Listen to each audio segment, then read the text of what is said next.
Hey guys, Brian Stevens here. As many of you may know, I've spent the last couple of weeks flying and driving around the country talking to people about the mortgage industry, people in the mortgage industry. While in Houston, Texas, I had a chance to have a conversation with James VanSteenhouse, who's the president and CEO of InterLinc Mortgage.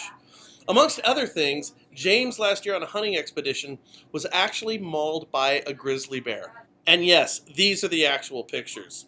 And of course, we will be sharing that story with you at a later date. But right now I had a chance to speak with James about how he acquired Interlink and what's important to him and what should be important to you if you're in the mortgage industry. Enjoy. When I bought Interlink, I bought 49% of Interlink in 2008. I bought 51%, the other 51% in 2010.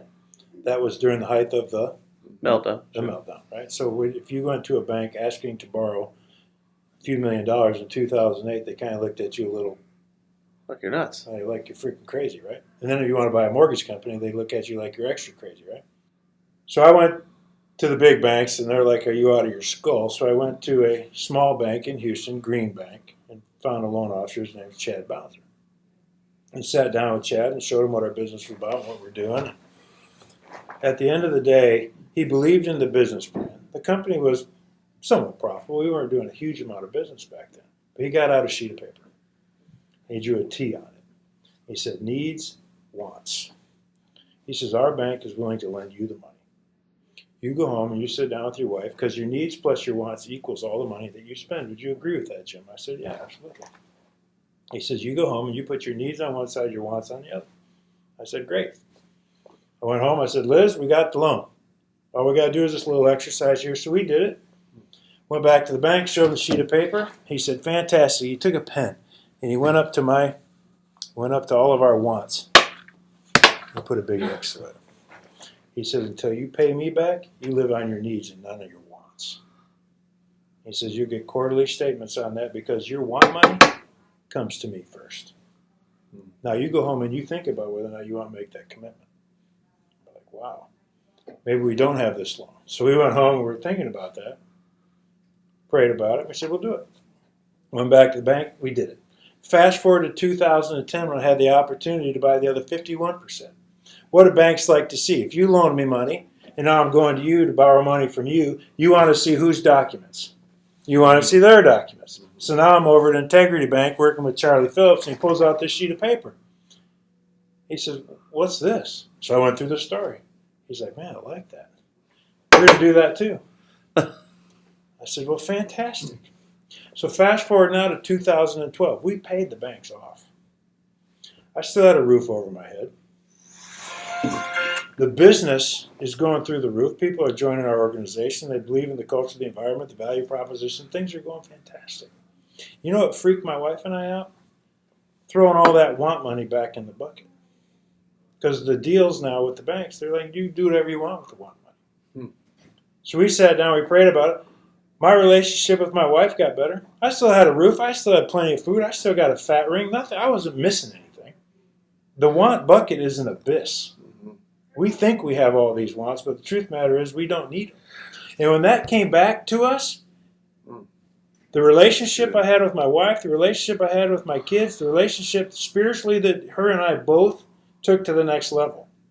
That's when we opened up the Interlink Family Foundation in 2012.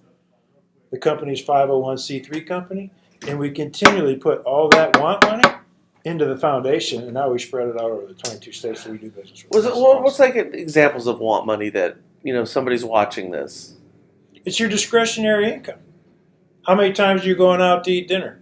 How many times are you buying luxury items? How many vacations are you going on? So at this point, you forego those. You forego them.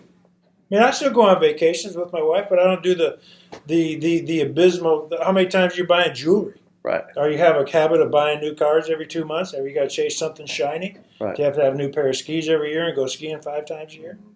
Right. It's the whole concept of to want less is to have more. To want less is to have more, and that was a living example of it. Is this something that you share with your team, part of the culture of your company? Do you sit down? Do you share this story with your loan officers? When we bring candidates in here that are looking at joining this company, before we consummate any transaction, we'll bring them in here. We'll sit around this table, and I'll walk them through Interlink in 2000 and what was it, June of 2004, having 4 people.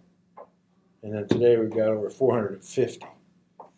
And in 2004, we did business in 1 city. Now we're in 22 states. In 2004, we had $8 million in annual production. This year we'll roll over $1.4 billion. And I walked them through the story of how this company came about. Because people want to know that.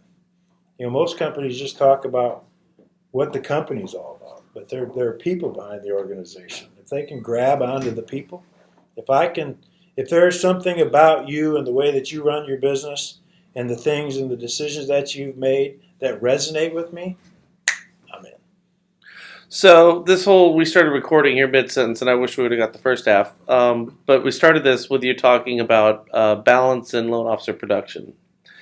So would you say balance is not necessary? It's more about understanding your wants and needs then? Well, no. Wants and needs is entirely different. Okay.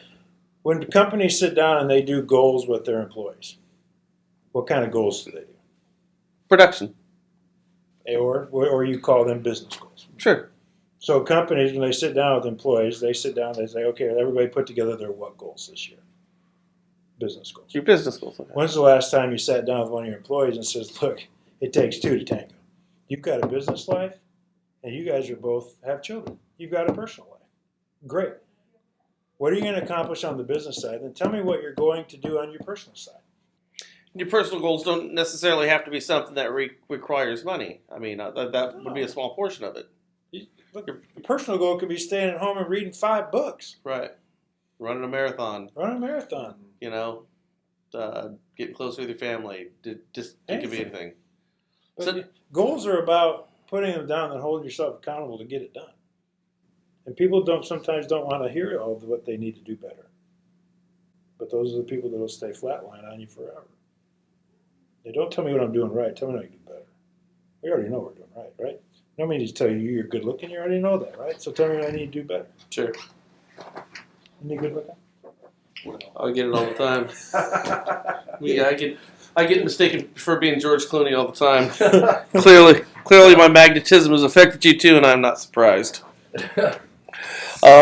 Good stuff there. Now, make sure you subscribe and share because we'll be bringing you more interviews with other people in the mortgage industry where they could share their stories and hopefully you can glean information that helps you out. With that said, thanks a bunch.